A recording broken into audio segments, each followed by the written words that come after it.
The rebellion Portugal tried to bury. Angola's Bailundo War in 1902. Deep in the highlands of Angola, a forgotten war erupted. It wasn't led by soldiers from Europe, but by kings, chiefs, and rubber harvesters.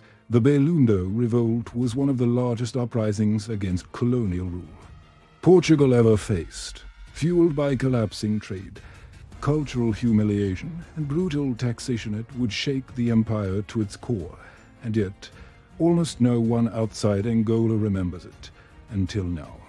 Portugal claimed Angola as its colony for centuries, but it only truly entered the interior in the late 1800s. The Ovimbundu people had long ruled central Angola through powerful kingdoms, including Bailundo. These were organized societies trading, farming, and ruling independently. But European empires were carving up Africa, and Portugal was desperate to hold its share. By the 1890s, Portuguese settlers, officials, and mercenaries had pushed inland armed with rifles, cannons, and a mandate to extract resources, and what they wanted was rubber. Root rubber, to be exact, a key commodity in the industrializing world. The Ovimbundu were forced to gather it, often without pay. When they were paid, it was often in rum.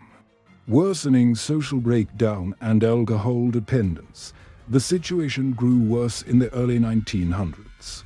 Rubber prices collapsed on global markets, but Portugal's demands didn't ease. Colonial agents increased taxes, demanded forced labor, and began favoring settler rights over indigenous leaders. Traditional authority was undermined. Missionaries pushed cultural erasure. Then came the final insult. Local kings were ordered to kneel before Portuguese officials in public ceremonies, a deliberate act of humiliation in Bailundo. The kingdom's leaders had had enough. They sent messengers to nearby Ovimbundu polities, calling for a resistance. Some indigenous groups stayed loyal to Portugal, but others joined the call to arms. In 1902, the Bailundo revolt exploded. Warriors armed mostly with spears, muzzle-loaders, and traditional tactics attacked outposts and trade routes. Portuguese settlers fled. Government convoys were ambushed in the bush. By some accounts, over 10,000 indigenous fighters were mobilized across the highlands. The rebels knew the terrain. They struck fast, hid in the mountains. But Portugal quickly deployed troops from Luanda and even brought in reinforcements from Mozambique and Europe. The war raged for 2 years, but Portuguese firepower, artillery, modern rifles, and gunboats on rivers was overwhelming. The rebel kingdoms were encircled and stopped. Leaders were captured or executed. Entire villages were razed as punishment. By 1904, the Bailundo revolt was crushed. Portugal restructured the interior.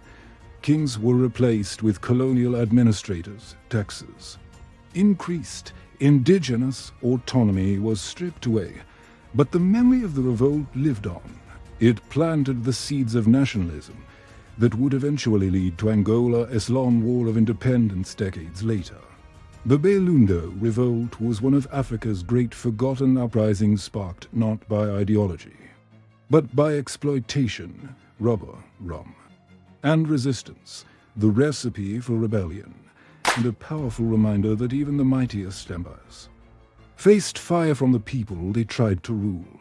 Unsung histories, uncovering the past, one uprising at a time.